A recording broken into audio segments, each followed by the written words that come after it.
Well, hello and welcome to the Dating Advisory Board. I am your host, Jen Hecht, and we have the wonderful Eve Monica here as well. Hi. President of SIPA Socialites, astute card reader. And we also have the funny man, hilarious comedian himself, Matt Kazam, on the show this evening. Matt, welcome. Hello. That's the intro. And that's how we start the laughter. Hey. Nobody got electrocuted, did they? It's still debatable. I don't know. We'll have to check back in a hot minute. But no, I'm excited to talk tonight because, how are we going to be leveraging humor in dating? Because God knows we need it. Where's my bell? Let me get my bell. Leveraging humor and dating and your business life. So thank you so much. I just want to give a quick introduction to Matt, who is hilarious. So get ready to laugh, everyone. I can't wait. Oh my God, it's going to be amazing. Stand-up comedy has been a dream for Matt his whole life. Matt is a Las Vegas headlining comedian with over 28 years of experience and has performed over 6,000 shows in 42. I know.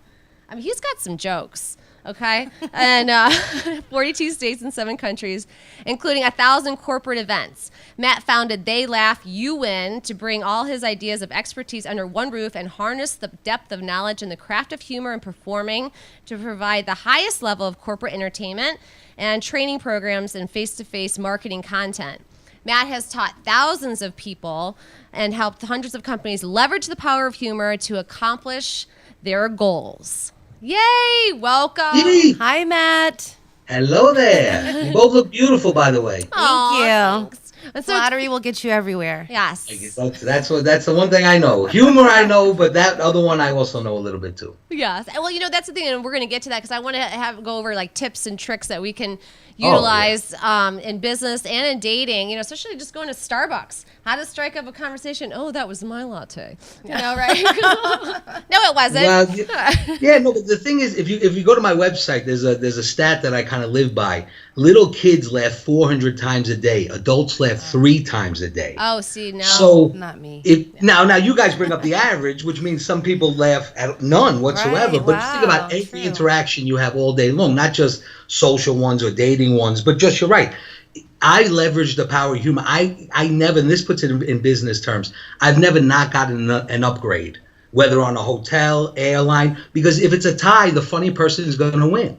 So if you apply that same principle to every aspect of your life, and it all comes back to the fact that it's so rare for people to laugh in the real world. So if your engagement with that person, whether it's business, whether it's dating, whatever it is, if you want to get them on your side, if you're not using humor, you're going to lose because I'm going to teach everyone else. But, but it is that powerful. So, that's this is why I'm really excited to talk to you because I think this is an interesting approach to something that I don't know much about dating. My wife frowns upon it. She doesn't really. As she should. As she should, Matt. As she should. She barely puts up with golf. I couldn't imagine she's going to put up with anything else.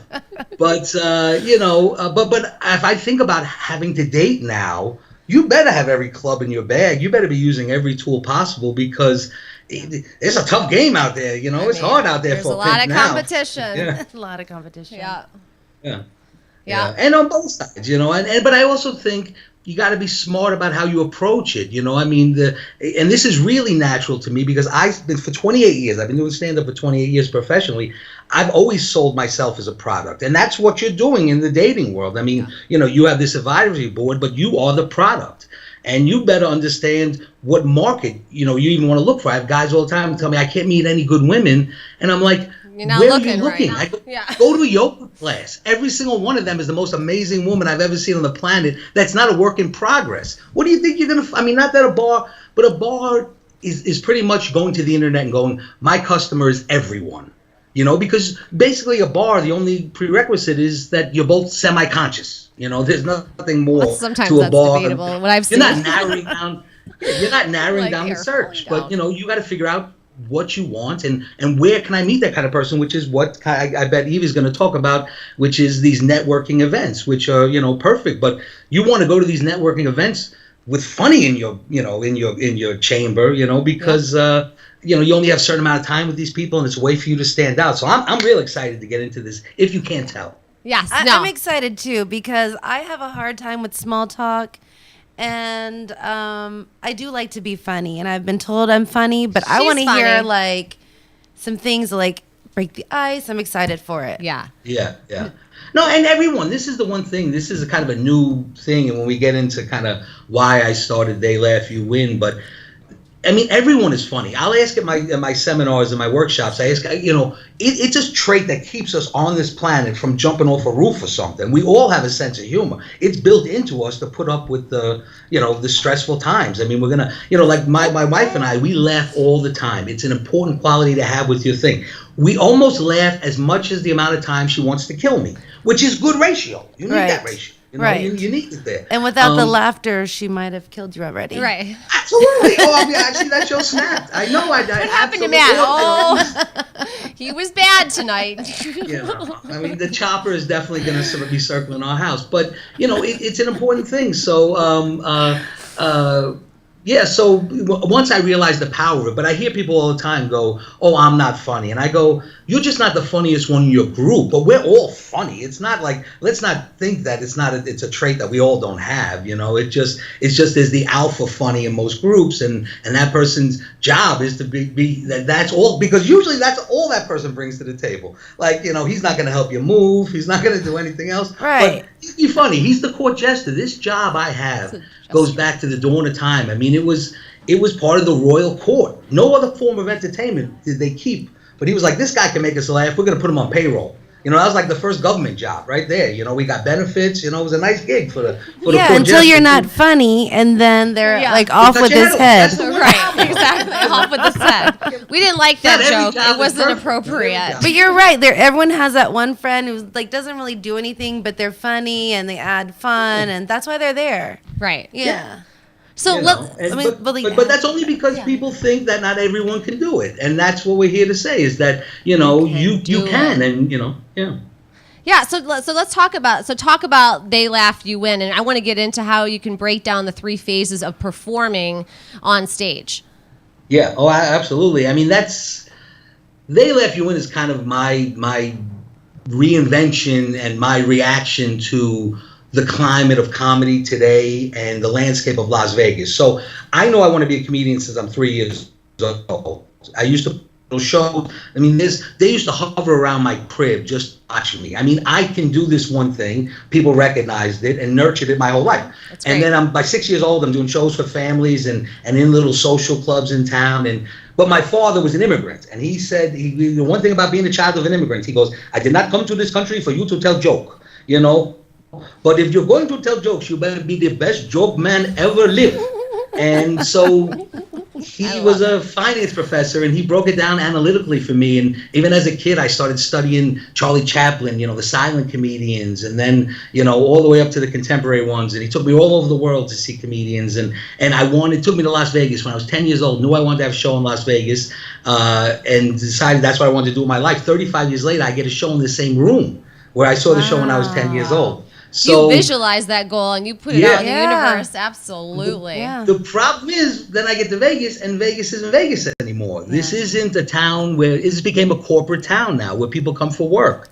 And I'm here with my model selling tickets and this sort of thing, but I'm doing a lot of these other things, corporate shows and trade shows, and then I said, well, why do I even want to? Why don't I just adapt with Vegas and take my talents and go, you know what? If it's going to work with dating, and it's going to work with getting a faster latte at Starbucks, imagine the power it could have in business. Imagine if I'm the one creating content around your message, you know, and we'll get to that because again, dating profiles, what is that other than somebody's message? And you can do the same thing with that sort of thing as well. So, and then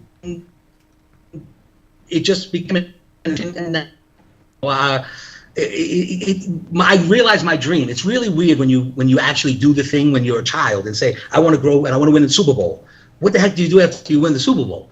You know, so this is how I want to spend my life. Disney World. Yeah, Disney World. That's what we do. Right? We're gonna go Disney World, and then So that's that's how we got to this. You know, it's just. But you know, like I said, comedy's always been a job. It's been a job since the dawn of time, and I just always find a way to sell my wares somehow. You know, and Hollywood is just one. You know, that's never appealed to me as much. Yeah. Well, you actually brought up a really good point, though, when you're talking about, you're in business, right? So you're going up against, if you're selling a product, right? And you're going in there and you're pitching against other competitors, right? Translate into dating. So if you all have a similar product, right? Or like if say it's a guy and you're dating somebody and you've got, your harem, and like, how do you sift through it? And so, but if one stands out and if they're funny, and because laughter, I mean, it makes you feel good. I mean, it's like I always say, like if you make me laugh, I mean, it's like winning. Yeah, it's like the best icebreaker. Yes. Yeah. Yes, but think about it. That's something to set you apart, and especially in business. I mean, people want to do business with people that they like. Yeah. Yeah, and if you're funny, you come off, don't take yourself so seriously. Like I joke, when I started Bencom.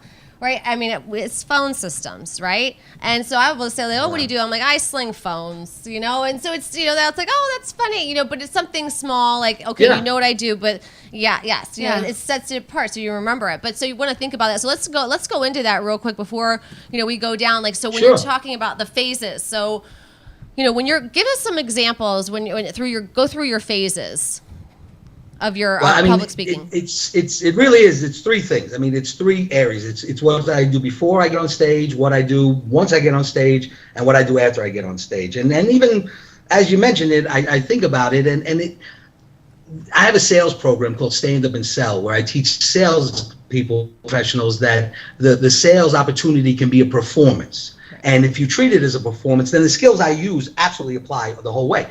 But isn't the date a performance, or at the very least an audition? Absolutely. So, I would use these same kind of things. And I think the whole thing about people think the date starts when you show up. But it really doesn't. I mean, if you can really powerfully visualize things and also start to take the variables. I always go you have to take all the negatives out of the equation, so that when you get to the situation, it's as comfortable and relaxing and open as possible, that people aren't afraid for you. So only in math do two negatives equal positive, but in real life, more negatives equal more negative stuff that you're going to have to deal with. So if you think about the date from, like, for me, it always starts when I iron my pants. My grandfather was a tailor, taught me how to iron clothes, so it's soothing for me.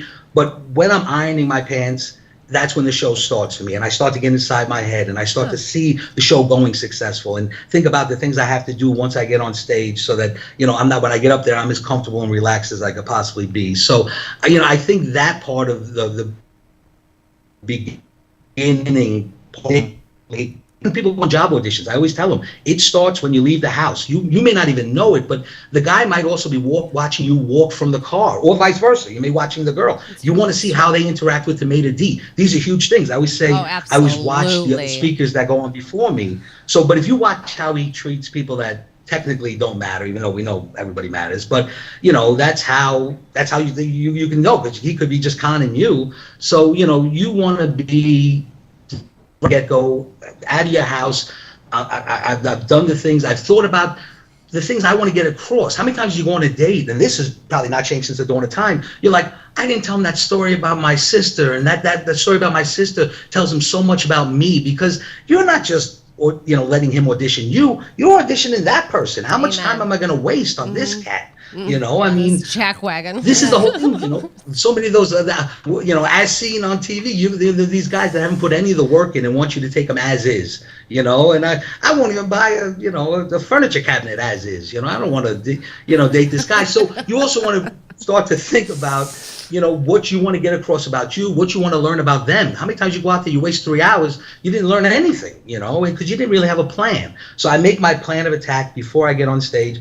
Once I get in there, body language will say everything. This is now once we get on stage, even before something has come out of my mouth, how I've walked up there and grabbed the mic, I've said something with my body language. 55% of what people learn from us is from our body language. 38% comes from the tone of your voice. 7% come from your words. So I doubt he hears anything. I mean, women always accuse men of this, that we don't listen to what you say. But this speaks to, nobody listens to what anybody says. You know, it they comes listen from to answer. Else. That's the problem. They listen to answer. Yeah.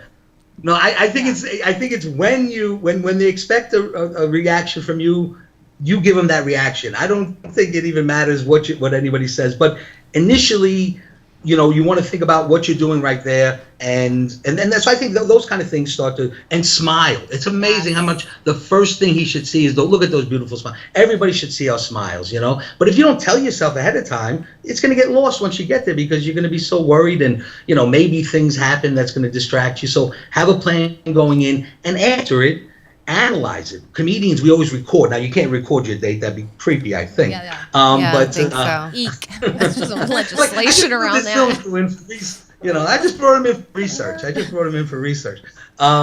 You know, you're a case study for me. You're not a date, but you do want to analyze it like that, though. Break it down. What worked right, what didn't. I mean, you're investing your time now and your energy, and I don't think it's, you know, and I also think you want to figure out, like, as much you can about where you're going. So like with socialites, if you figure out who's going to be there, you'll know the stories to have in your bag. You know, it's all professionals, but if you go somewhere else, maybe it's all sports fans, and you want to, you know, kind of have sports stories and content. So even how I choose material for a show, I think that's how you choose material for a date. Right. I mean, again, all this sounds nuts, and our mothers would smack us if they said this was how you were going about love. But look at the world we live in. So, you know, we're knee deep in it. So you can either fight it or, you know, and I think you'd be more successful. I think, you know, what's that? I said you need to adapt to the jungle.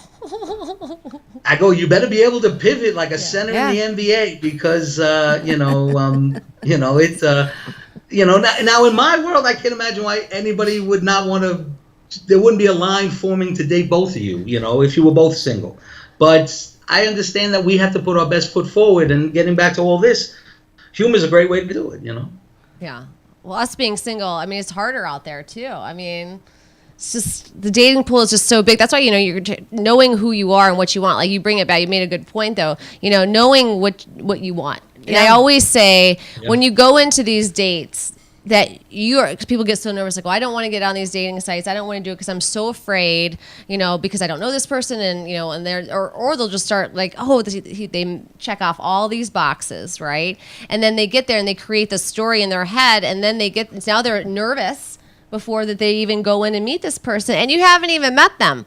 So what I say is, like, don't even bother putting a story in your head that isn't even, you may not even like. I always say, like, you say, oh, well, what if they don't like me? No, like, now I'm like, those days are over. I need to know if I can, like, if I like you, right? Yeah, I agree. Like, I mean, I'm not on a dating site, but, you know, I don't have a problem getting a date, but it's like, maybe it's the I'm a quality versus quantity person. Yeah. So I'd rather, it's not like what I'm interested in, I'd rather just stay home. Right. Or do something else or something, you know? Right. But, like, yeah. But the thing is that, you know, it's just be human. You know, you're just going out there just in business. And I said, you know, use an example from the dating advisory board into the, you know, into your personal life. So you're going out there and you're meeting with prospects all the time and deciding if you want to do business with them or not, right? So you're not going in there all freaking out, but you do your research. Yes. You research that company. Sure. Yes. Yeah, I mean, obviously you don't want to stalk the person, but there's so much information out there that you can already if you wanted to preset, say, okay, well, here are the 5 things, or at least 3 things that I want to start, and then let the conversation go. But you're right, like, get engaged, like, really, and smile, you know, because people want to, and especially in profile pictures, like, why are you not having a smile on any of them? Yeah. Because you're not fun? Yeah, and I think also if you're dating someone interesting, it's like cool to check them out because you know a little about them and what they do, and you have better conversation. Yeah. And I think maybe if you change the game a little bit, even to how it's done, so that, you know, because it used to be you met someone, you had a connection, and then you made a date.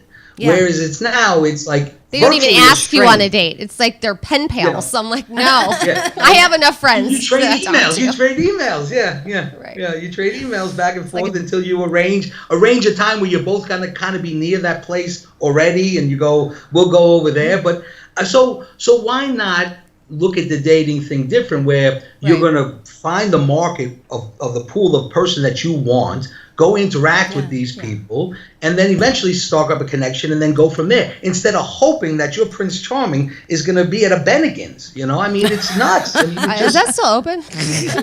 I don't know. That's how They long had the I best haven't dated. chocolate cake ever. Really? Yes. Darn it. Are they open? Yeah, no. Love chocolate cake. I know, me too. It was like this molten that it just was oozed every yumminess, and now I'm hungry. Sounds good. And now I'm hungry. I know we should go for dinner. Yeah, let's do. I know. Bennigan's. Find it. Well, we're gonna take a short break here, real quick, and then when we come back, I can't wait to dive in more of some tips and tricks by the funny man himself, Matt Kazam.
Well, hello and welcome back to the Dating Advisory Board. I am your host, Jen Hecht, and I got Eve Monica. Hi. And funny Matt Kazam on the show, who is founder of They Laugh, You Win.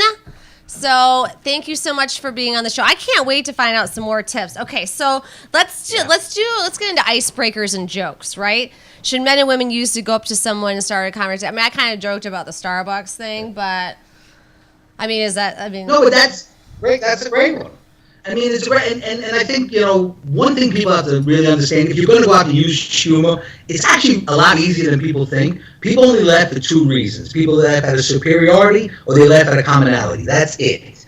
Either somebody's got to be getting thrown under the bus, or somebody's got to have something in common with the person that got thrown under the bus, So, and the ones I usually say stay clear of. So if I go to Texas and I make fun of Oklahoma, Texas people laugh because they think they're superior to Oklahoma. But yet if you go to Oklahoma, you make fun of Texas because they think they're superior to Texas. So one of them has to be wrong, but that's just an example of it. Now I say in business, you want to stay away from those. Those are the ones that get people into trouble.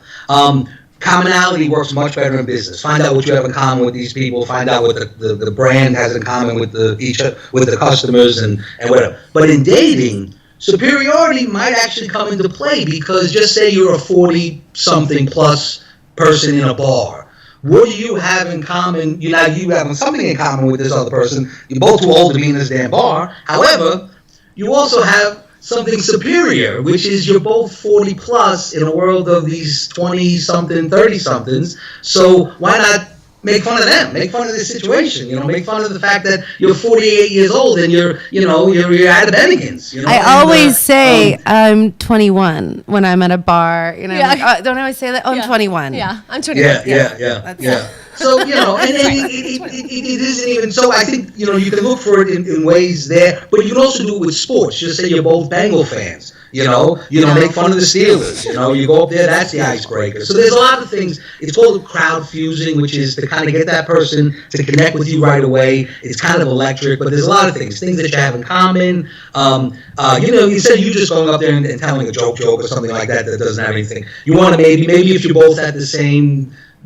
conference, and it's something about the conference, something that's situational about the conference. It could be about the weather, even not that you want to make fun of whatever, but it could be, you're both in a blizzard, stuck at airports, all these times. If you come up with that great opening line, you can literally, if you buy into the process that it's a numbers game, and you can extract as much information from that person from this one interaction, then why not run around an airport, with the same damn story, working on, seeing if it works on guys to start conversation. I always say you have to practice this in non-threatening situations. So you come up with your jokes, but you have to try them in the line at Giant or Harris Teeter. I don't know what the grocery store in the DMV is anymore, but, you have to try to practice these things so that you know that they work, so that when you do go up to the guy in the bar or guy at the Starbucks or whatever, it works. So because you don't set it up by going, oh yeah, I want to try this joke, I'm going to use on guys at Starbucks. Just work it into the conversation because that's how you're going to do it. Bell's back.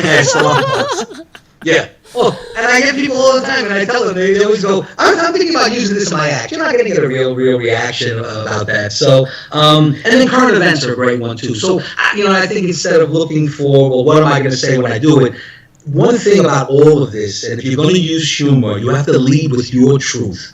It is more, the things I've heard in the beginning when it was a little bit of truth, an ounce of truth is worth way more than a pound of BS. And it works so well with comedy because if it's not coming from your heart and it's not natural, then it's just not gonna work. So, but I think that's what you have to do with dating. You have to figure out what your truth is, and also. Just, I'm sure you've had people talk about this, is make sure that message is consistent. That your profile says the same thing that that who you are in real life. If they're not two different people, because eventually one of them has to win. Right. Same person and same person. Real accurate information, right? Yeah, and then that's the other thing. I mean, you can tell. I mean, obviously you have descriptions, and you should be texting for at least a couple days, like getting to know that person before asking them out, and you need to ask them out. Yeah. It is a dating site. It's not pen pal site. Okay. Okay. Like no, and I think there should be a rule after like day 5 if they have not asked you out, you delete them. Delete block. You love to block people. I block people all the time. I know. She will block you in a hot second. But what I was going to say, like, I think in this world. Go ahead. No, I say in the real world they say you shouldn't burn bridges. I think in the dating world there's no problem with setting those bridges on fire, putting dynamite on them, because you should never pour gasoline all over it, light a match, throw it over light your that shoulder, bitch on fire. Keep it moving, people. Sick of it. But think about that. I mean, you already have data that you can use. Like, how much I love my research. Yeah. Right? And so when you're actually looking, like, you could just find in those text messages or their profile pictures, the profile picture should tell a story about that person. And I mean, literally, you could take the 5 pictures, like just take, and everyone, don't put more than 5 pictures up on dating profiles, please. Okay. Cause it's a little bit aggressive. There's like 20. You're like, no, like, I don't want to see 20. I mean, that's what? Men do that? Yeah. Mm-hmm. Oh, okay. Yeah. Apparently. Maybe they're Leos. Yeah. There you go. They're Leos. But the thing about it, so tell us, Libras, well, tell a story about yourself, about those each pictures, and then say, oh, like I saw this picture, like you like to cast. So you already have those, and just maybe think of if you're shy, like if you don't have a bigger personality, they'll come out and just however, just pick 5 things that you want to ask them about based on your conversations that are obviously not heavy. Yeah, and I think that that the first picture should be just a picture, right? Yeah. Clear, accurate picture. And then it should be like maybe things you like to do, camping, hiking, whatever. Yeah, so that's actually a good point. So let's transition into that. Let's talk about LinkedIn profiles, Matt, because when you're talking about, give some examples. Obviously, like 3-way tips we could stand out in the when we're doing writing these dating profiles from a comedy perspective. Do you have any tools for us to write? Because you only got like 3 or 4 sentences. Yeah, no, but I also think how you do it. It's. If you like sports, you could just say, I like sports. However, or you could tell a story about why you love sports. That actually says something about you. I like sports means that you're willing to go to a bar and eat some chicken wings. That doesn't really tell me anything about this. But you know what? If you grew up watching with your dad. What's that? No, BW3 is a Buffalo Wild Wings. Yeah, I know BW3. No, absolutely. I mean, that to me is what, if you say you like sports, it means you're willing to go like sports. But however, if that's, first of all, that's one that everyone would have in there. But if you can actually tell a story where the person can learn something about you, and everybody has a funny story. So again, you want to try to pick, and it could be the embarrassing things. I always say, where can I can't think of anything. Yeah. What's the most embarrassing thing that you have in your life? I bet that's a hilarious story. And then we can, use parts of it. Comedy is also about exaggeration. So, and it's also about getting down to as few words as possible, which I think for the profile makes a lot of sense. Because one thing I know for sure is people don't want to read, which is why Tinder is so much more popular than dating profiles. They no read. And there's apps that just automatically swipe right, literally. I mean, they fill your own dating sales funnel for you. I mean. Oh yeah. So I can't even. So not talk about going back to quality. It's debatable. Yeah. But that's the thing, that they won't want to read. So if you're going to tell your story, you're going to have to get. So I think the ideas of writing, as opposed to just saying, the humor will be able to come in if you know where to look for it. But you want to get down to as few words as possible, and then really look for the right word. Where blue might be fine, but magenta is funnier. That's what comedy comes down to, is actually finding the right words to really sell the point. So that's definitely one. And then I think, again, why do people like you in real life? Sometimes my cousin is on these sites all the time and he knows I can write and he wants me to write it for him. And I'm like, why do people like you in real life? I mean, what are you trying, who are you trying to attract to, what is the message here? I mean, so I think, you figure out what you're trying to sell about you, but really say, this is what I'm looking for, I mean, do you even know what you're looking for? And then set up, describe situation, impact statement. So in comedy, it's you set it up going, I'm looking for a fireman, but then you describe the situation. But he just can't be any fireman. He got to be a fireman, Rhodes Scholar fireman, who can also write code and likes labradoodles, And then at the end, here's what you get in return, And I think you break out each thing. Set up, describe the situation, impact statement. It's how you get the reaction of laughter.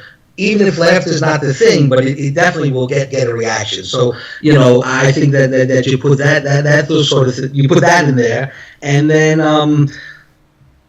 people always like to say that they have, I'm high energy. I got high energy. Okay, that's great. So that tells you. But you know what's more powerful than that is personal energy. So when I always say lead with your truth, some of your energy, but what's inside of you, what feeds your soul, has to kind of hope to put a ball in. Maybe he likes the beach, and this is how we're going to get together. But I guarantee in 6 months that thing probably ain't going to go nowhere. But if you really talk about how, like in my case, I had a heart attack 5 years ago. If I was still single, I would say that I love the beach and the mountains and hiking because 5 years ago I couldn't even put my shoes on. And now I'm reborn, to be able to, we ran a half marathon, after this was over. And instead of just saying, I love half marathons, what the hell? Nobody likes to run. Well, what the hell brought you to running? Unless something's chasing you. I do. I'm a CrossFit. But there's got to be a deeper story there. So, I think, deep. What's your sign? Yeah. Oh, yeah. What's that? Yeah, you're deep. What's your sign? Oh, I'm a Libra, but,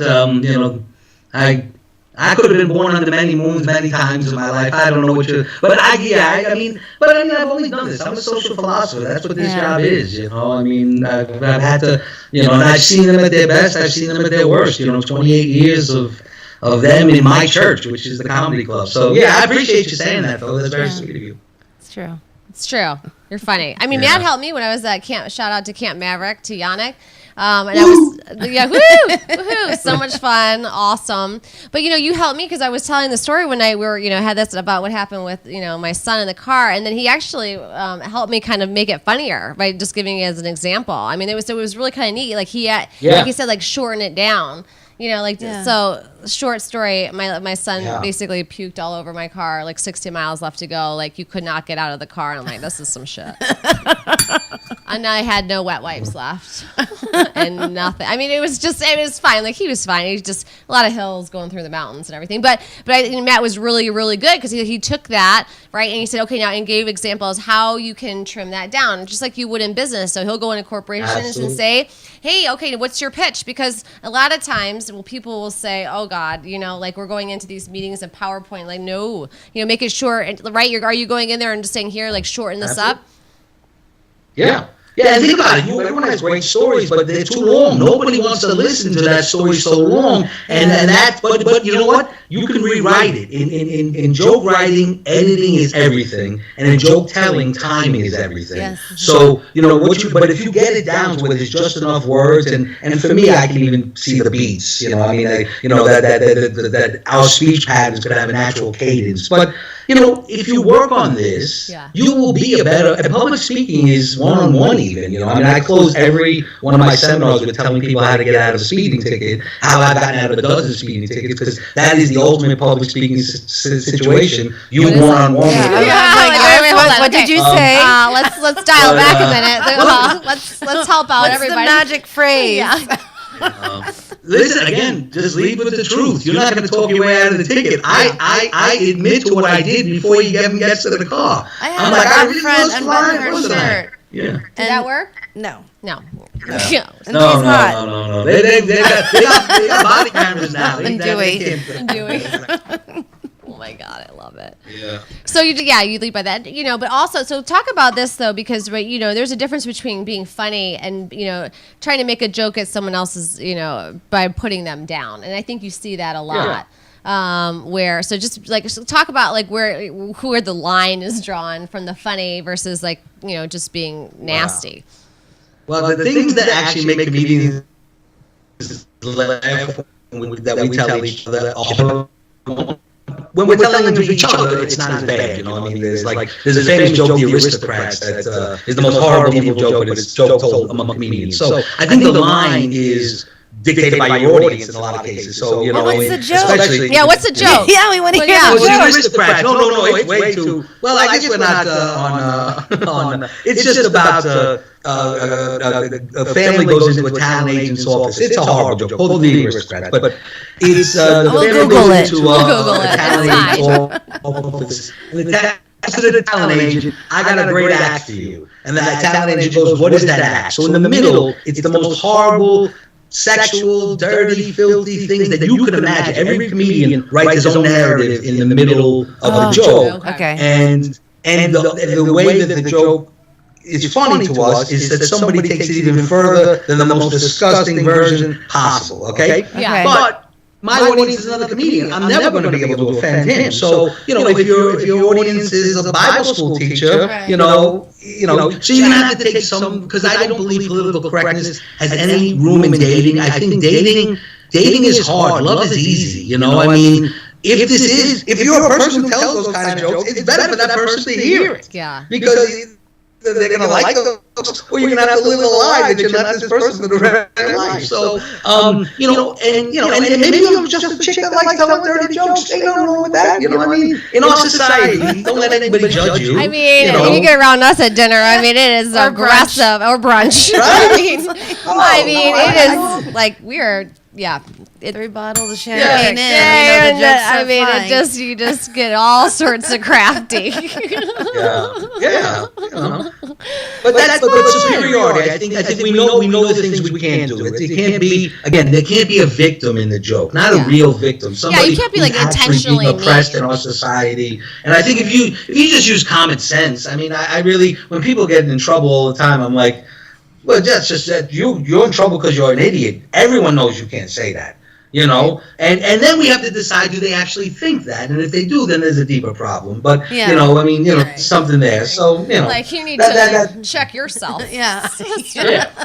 Poor guy. You go, what the heck am I doing here with this? You know, with this joker that's hates clowns or whatever they hate. Whatever it is. I don't like clowns either. I mean, I would no. See, but if you did a joke about hating clowns, he would know that you hate clowns, and maybe you would bond and make a life over that.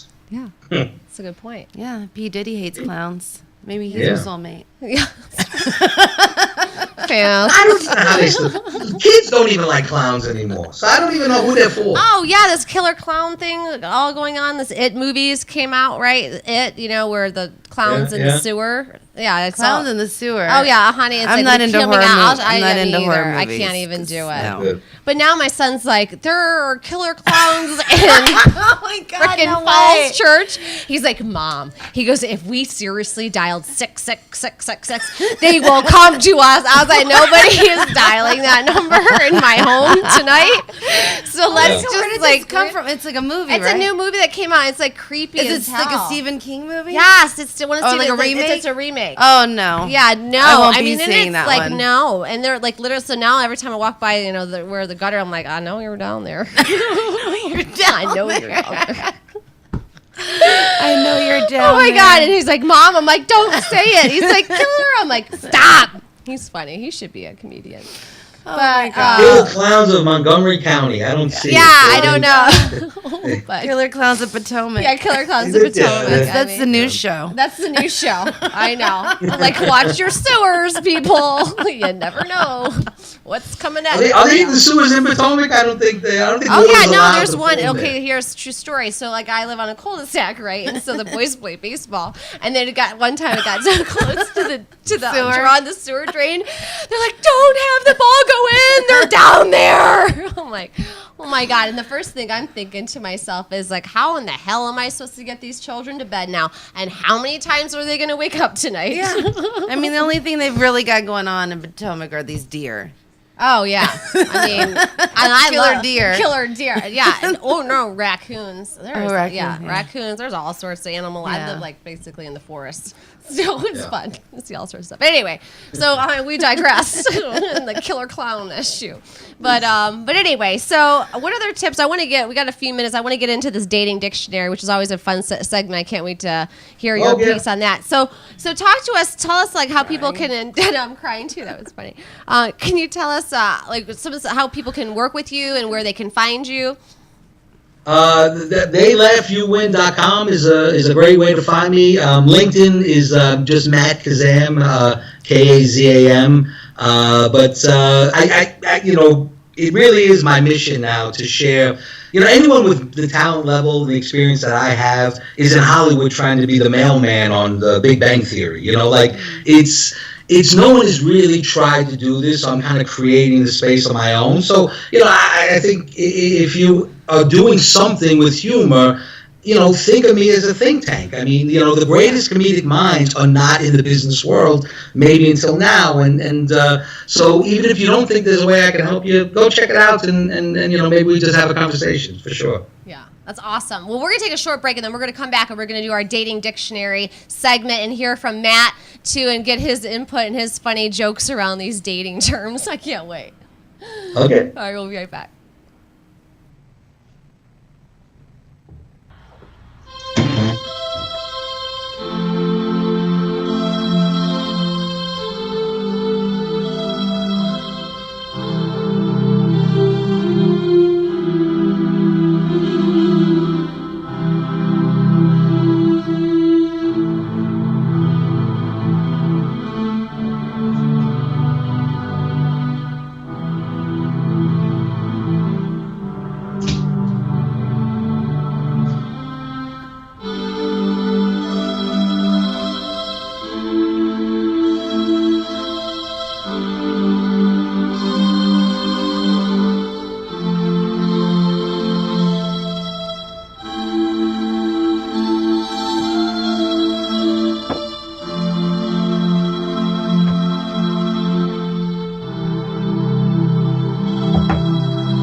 Well, hello and welcome back to the Dating Advisory Board. I am your host, Jen Hecht. Thank you guys so much for tuning back in. And the lovely Eve Monica. Hi. President of SIPA Socialites. And we got Matt Kazam, founder of They Laugh, You Win. We've been sharing some amazing tips. Thank you so much, Matt, for giving us your hilarious tips on how we can leverage humor in dating and business.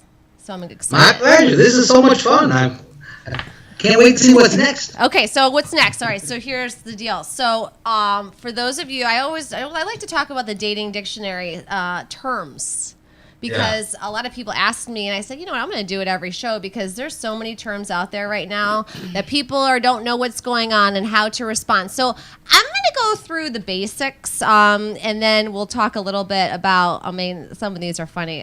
You're going to do this one. I'm going to make you write this. So ghosting, you think it's all going swimmingly until they just disappear. No reason, no explanation. I think they just don't like you. But that's just rude. Your thoughts on that? How would you respond? I just heard of this thing, this ghosting thing, single predate, even almost even cell phone, So this whole idea that someone you could be involved with, and then one day they just totally pack up the trailer and leave Beverly. You're saying that's what the idea is. I've done it. You can't get eyes on them. That to me is. You're just dead. Yeah, but is that any different than just stop calling? Yeah, these people could be date. It's different if you didn't talk to them or date them, but I still think that's really just because it's karma, dating karma, and trust me, it exists, people. It exists. And no, I believe it exists, but I believe it always existed. But I don't think some people get it. They're just doing it. You hear the stories all the time. I want to hear some of these stories. Since when we do these dating segments or dating dictionary segments, I want to hear from you guys what some of these crazy stories that you're hearing. I want to hear about it. Sometimes people just ghost you because they're bored. Yeah, no, when I dated people, I'd be on the third date sometimes. But to be the ghostee, I would leave mid-date. Is there something? So you're saying there's a chance? Yeah. When they don't text you back 4 times, that's kind of an indicator. Yeah. Yeah. Right. Or ever. Anyway, I love it because I think it's fun. I sometimes to push the envelope too, just to mess with it. But it's fun. Show up to their job or something with a knife and no? No. Is that what no, I'm talking about texting. Let's just see if they're going to text back for fun, and they don't. Then you're like, oh. Yeah. No. But I think there's ways. Yeah, there's probably ways that your number doesn't even show up ever again in their phone. I think you block them. Yeah, you got benched and blocked. The thing is when you block them and they call, you can still hear it ring, but you can't click over. Oh. They can leave a voicemail. Oh, see, I don't know. You have to check block Like messages. a ghost whisperer. I'm too lazy. Maybe you need like a medium, like a ghost whisperer. Somebody who can speak to dead text messages. Somebody who can go to their house. Well, we do have tarot cards and psychics. They help too. Yeah. And it's fun. The stories. Anyway. Okay, so here's another one. So have you heard of a snack pack? Snack pack? Yeah. No, I thought that was like the Jell-O. I thought that's the Jell-O. I thought it was Jell-O. It's just Jell-O pudding. It's all debatable. Oh, so that is a snack pack. That is a snack because I used to eat lots of those. Yes. So go ahead. What your turn? Okay. You do. Okay. This playful name is given to the bag a man or woman brings when they spend the night over someone's place. Or a booty bag. That's what we used to call it in the 90s, a booty bag. Yeah. Oh, that's funny. I was joking. Do you... No, it's a booty bag. No, I know. Oh, okay. But I'm saying, what's in your snack pack or booty bag? Are you having a protein shake mix? That's true. I need a snack. I need some contact solution. Yeah. Travel a Plan B pill. Plan B. Yeah, sometimes that. I know. So, but I cannot believe what is in... I know. It's what your snack pack says a lot about you, I think. Yeah. So, phone charger, toothbrush, please, for the love of God. Yeah. I mean, you could just go to CVS, little Scope Mini. Yeah, and, the whole like travel. travel section. I mean, I actually came up. I need to start putting together. I'm going to start putting on my website. I'm going to have. I have a bunch of Dab swag, and I have this. Dab booty bags. Well, that's actually a good idea. There we go, Dab bags. Yeah, actually, that's funny.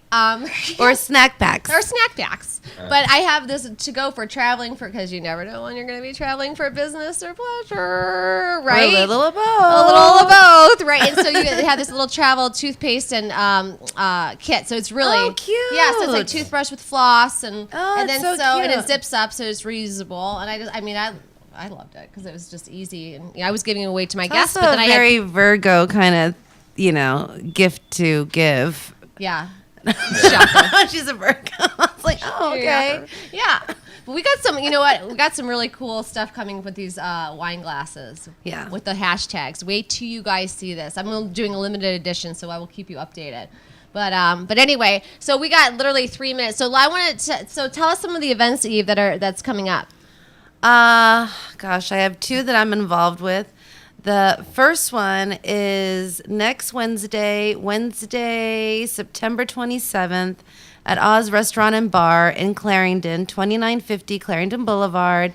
It's my friend Ashley Darby's restaurant. It's awesome. We are having a fundraiser for Becky's Fun to promote the annual Walk This Way fashion show scheduled to take place in October. And if you attend that night, you get a special discounted price on the tickets.